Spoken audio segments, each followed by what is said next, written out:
Hello everyone, I am Dr. Neelam Shukla. I am clinical and rehabilitation psychologist. आज हम आपको depression क्या होता है, डिप्रेशन के क्या लक्षण हैं और उनसे कैसे बचाव किया जा सकता है इसके बारे में बताएंगे।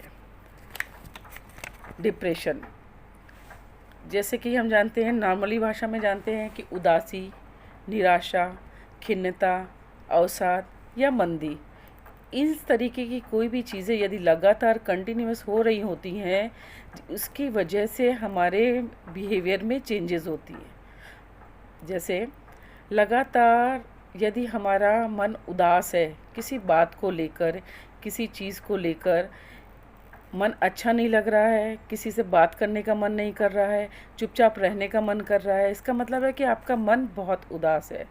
दूसरा आता है निराशा।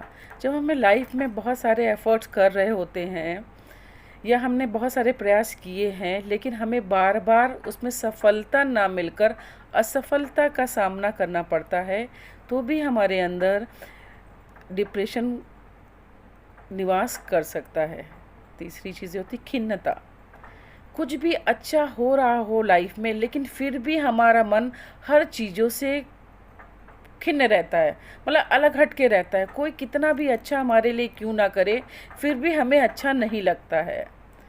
ये सारे कारण होते हैं डिप्रेशन के। आज का समय जैसे चल रहा है, कोविड-19 महामारी पूरे विश्व में फैली हुई है, जिसकी वजह से हर सेक्टर में मंदी का दौर चल रहा है। सभी को फाइनेंशियल क्राइसिस आ रहे हैं। हेल्थ तो इशू है ही, लेकिन फाइनेंशियल क्राइसिस की वजह से, जो हम कहते हैं ना, मंदी का दौर आ गया है, इसकी वजह से भी लोगों में डिप्रेशन घर कर रहा है। उनको ये लगता है कि अब क्या होगा, क्या हम इससे बाहर निकल पाएंगे, क्या हम जैसे पहले थे हमारा जीवन वैसा हो पाएगा या नहीं।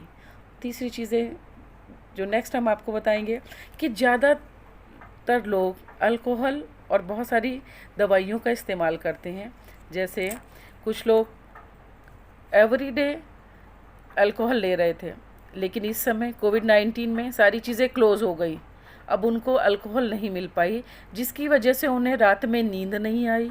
नींद प्रॉपर ना होने की वजह से एक दिन का रूटीन गड़बड़ हुआ, दूसरे दिन का रूटीन गड़बड़ हुआ। ऐसे लगातार करते करते एक समय ऐसा आया कि मतलब आप देखिए 50 डेज़ से अबव हो चुके हैं। तो उनके जो चीज़ें उनको एक रूटीन में थी, रूटीन से हट के सारी चीज़ें हुई हैं, तो इसका मतलब उनका मन बहुत ज़्यादा परेशान हो गया है। डिप्रेशन के लक्षण। नंबर 1, मन उदास रहना। लगातार यदि हमारा मन उदास रहता है, कुछ अच्छा होने पर भी हम उदास हैं, हमें अच्छा नहीं लग रहा, या कोई फेस्टिवल भी आ गया है लेकिन हम उसमें एंजॉय ना करके उदास बने हुए हैं। जैसे लाइक दिवाली फेस्टिवल है, सभी लोग घर में एंजॉय कर रहे हैं, लेकिन हम एक कोने में बैठे हुए हैं। तो मतलब इसका मतलब है कुछ तो ऐसा हो गया है जिससे हमारे मन में सारी चीज़ें अच्छी होने के बाद भी हमें अच्छा नहीं लग रहा है। तो डिप्रेशन का पहला सिम्टम होता है कि मन का उदास रहना। दूसरा होता है इंटरेस्ट ख़त्म हो जाना। मतलब हम किसी भी काम को, जो काम बहुत अच्छे मन से कर रहे थे, या हमें जिस चीज़ में सक्सेस मिल रही थी जिस चीज़ को करने से, लेकिन अब उसको करते करते अचानक से हमारा मन उस जगह से हट गया या उन चीज़ों से हमारा इंटरेस्ट ख़त्म हो गया। सपोज़ लाइक हम लाइफ में एक सपना लेकर सभी बच्चे चलते हैं। जैसे कि उनको रहता है कि हम बचपन में सभी बच्चे बोलते हैं कि हमें डॉक्टर बनना है, इंजीनियर बनना है। तो कुछ बच्चे होते हैं कि वो उनके लिए लगातार प्रयास करते हैं और उस ड्रीम तक पहुंच जाते हैं। लेकिन उस ड्रीम तक पहुंचने के बाद भी बच्चा जो इंजीनियर बनना चाहता है वो इंजीनियर बन गया, जो बच्चा डॉक्टर बनना चाहता है डॉक्टर भी बन गया है। लेकिन इतना सब कुछ होने के बाद भी उसका मन उन सब कामों में नहीं लग रहा है। तो इसका मतलब है कुछ चीज़ें जो हो गई हैं या हो रही है उसके साथ, तो उसमें उसका इंटरेस्ट ख़त्म हो गया, उन चीज़ों में उसका इंटरेस्ट नहीं रहा। तीसरा कारण होता है गिल्ट फीलिंग होना। गिल्ट फीलिंग मतलब है कि अपने आप को कसूरवार मानना, कि हमने जो गलती नहीं भी की है लेकिन हम उसके लिए अपने आप को कसूरवार मान रहे हैं और हमेशा गिल्ट फील करते हैं। जैसे मान लीजिए कि आपने आसपास कुछ ऐसा हुआ जिसकी वजह से आप अपने आप को दोषी मान रहे हैं कि मेरी वजह से ऐसा हुआ। तो डिप्रेशन में पेशेंट क्या होता है, अपने आप को ही दोषी मानता है, मतलब उसके मन में गिल्ट फीलिंग रहती है कि मेरी वजह से ऐसा हुआ। थर्ड जो लक्षण होता है उसमें रहता है शारीरिक कमजोरी रहती है, मतलब हम कितना भी अच्छा खा रहे हैं, अच्छे से डाइट ले रहे हैं, प्रॉपर सारी चीज़ें चल रही हैं, लेकिन हमें फिर भी वीकनेस रहती है होल टाइम। जब हम सोकर उठे तब भी वीकनेस है, यदि हम कुछ करने जा रहे हैं तो भी वीकनेस है, मतलब ज़रा सा हम उठे बैठे कुछ भी करें लेकिन पूरा डे टू नाइट हमें वीकनेस फील होती है। फिफ्थ पॉइंट है कंसंट्रेशन कम हो जाना या कंसंट्रेशन ख़त्म हो जाना, मतलब आपका मन कहीं लग ही नहीं रहा है, कोई भी चीज़ आपसे की जा रही है वहाँ पर आपका ध्यान केंद्रित नहीं हो रहा है। लगातार यदि 1 हफ्ता 2 हफ्ता यदि ऐसा होने लगता है आपके जीवन में, अचानक से आपका कंसंट्रेशन में कमी आ जाती है, आपका मन कहीं नहीं लग रहा होता है, या कोई भी चीज़ आप करने में आपको परेशानी हो रही होती है, तो हम कह सकते हैं कि आप में डिप्रेशन के लक्षण दिखना स्टार्ट हो रहे हैं या आपको कुछ समस्या आने वाली है। छठा जो लक्षण होता है उसमें होता है भूख ना लगना या भूख ज़्यादा लगना। हर व्यक्ति एक दूसरे से अलग अलग है, कोई भी एक व्यक्ति बिल्कुल एक समान नहीं है।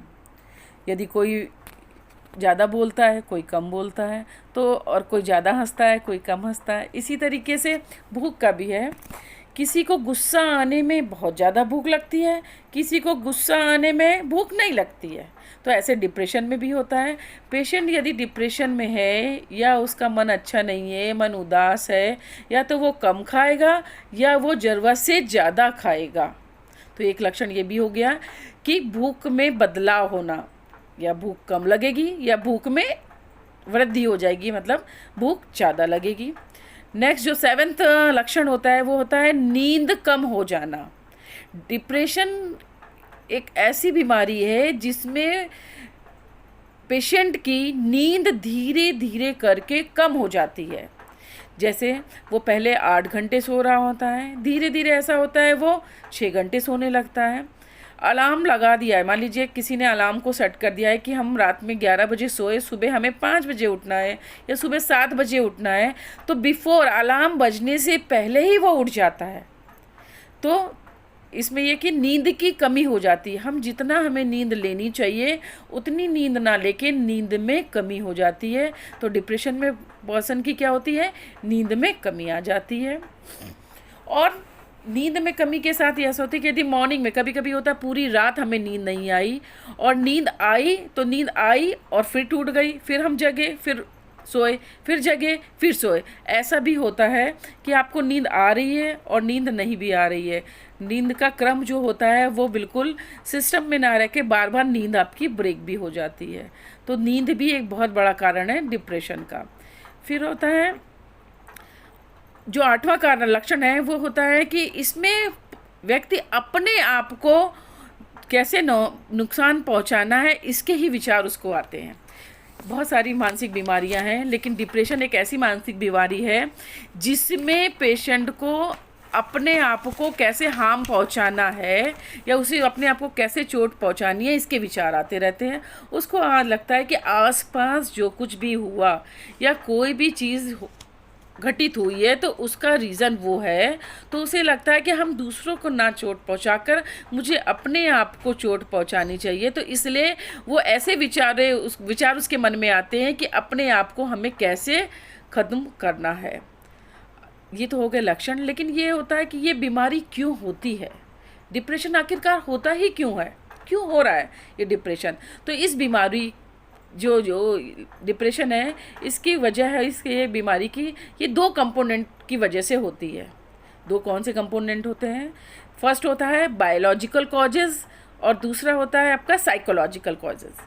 बायोलॉजिकल कॉजेज़ में क्या होता है, जो केमिकल चेंजेस ब्रेन में हमारे केमिकल्स बनते हैं उनमें चेंजेस होने लगता है जिसकी वजह से डिप्रेशन के सिम्टम्स दिखने लगते हैं।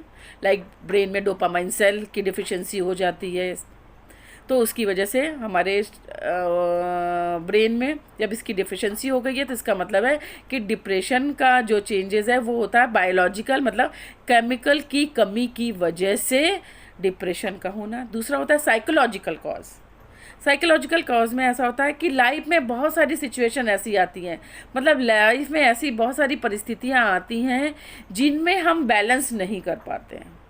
बैलेंस नहीं कर पाने की वजह से हमारे अंदर बहुत सारी चीज़ें हो रही होती हैं, और वो जो चीज़ें होती हैं वो हम किसी को शेयर ना करके अपने तक ही रखते हैं। जब अपने तक ही रखते हैं तो इसका मतलब है सारी चीज़ों के लिए हम अपने आप को जिम्मेदार मानते हैं। आसपास जो कुछ भी हो रहा है या लाइफ में जितने सारे परिवर्तन हो रहा है, जो लाइफ में परिस्थितियाँ आ रही हैं, उसका जिम्मेदार हम खुद अपने आप को मानने लगते हैं। तो इसका मतलब ये है कि साइकोलॉजिकल जो कॉजेज़ हैं, मतलब जो मानसिक आपका मन में क्या विचार आ रहे हैं, वो भी रिस्पॉन्सिबल हैं इस बीमारी को होने के लिए। तो इसमें ये होता है कि आखिर ऐसा इसमें क्या किया जाए कि हमें ऐसे विचार मन में ना आए। तो उसके लिए हमें क्या होता है, अब डिप्रेशन में हम ट्रीटमेंट जो करते हैं वो 2 तरीके से ही हो सकता है। पहला होता है मेडिकल। मेडिकल में क्या होता है कि मेडिसिन बहुत इफ़ेक्टिव होती है, बिना मेडिसिन के हम कभी भी कोई भी चीज़ें नहीं कर सकते। लेकिन मेडिसिन लेने के साथ साथ हमें psychological counselling, psychotherapy is important for the depression. Medicine अपना काम करेंगी, लेकिन साइकोलॉजिकल जो काउंसलिंग है या साइकोथेरेपी है, उनमें उनको ऐसी टेक्निक, ऐसी चीज़ें बताई जाती हैं कि वो अपने लाइफ में किस तरीके से बदलाव करके अपने अंदर ऐसा बदलाव करें कि जिससे जो ये बीमारी है उससे उनको दूर करने में हेल्प मिल सके। तो psychological counselling is important for depression patient, psychotherapy is important for depression, लेकिन इसके साथ साथ मेडिसिन इज़ इम्पॉर्टेंट, क्योंकि बिना मेडिसिन के डिप्रेशन का इलाज करना संभव नहीं है। आज के इस वीडियो में मैंने आपको डिप्रेशन क्या होता है, डिप्रेशन के क्या लक्षण हैं और इसमें किस तरीके से ट्रीटमेंट किया जाता है, इसके बारे में बताया। अपने नेक्स्ट वीडियो में हम आपको नेक्स्ट मानसिक बीमारी के बारे में बताएंगे। नमस्कार।